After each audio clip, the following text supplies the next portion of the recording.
A blog is a type of website that publishes new articles called blog posts on an ongoing basis. The content of a blog typically includes text, images, videos, and other hard copy documents that are published online. If you have selected a pre-made template for your website, a blog page may already appear inside of the Pages and Pop-ups window. If this is the case, you will be able to edit the blog without creating a new blog page. In this example, we will be deleting the existing blog and creating a new blog page.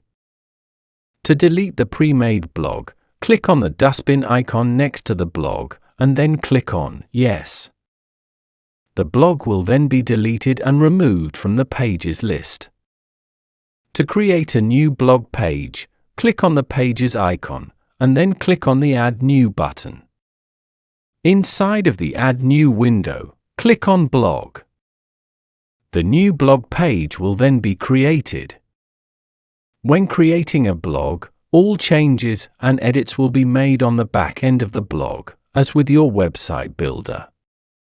The website visitor will view the blog on the live version, which can be viewed by clicking on the eye icon on the left-hand navigation menu.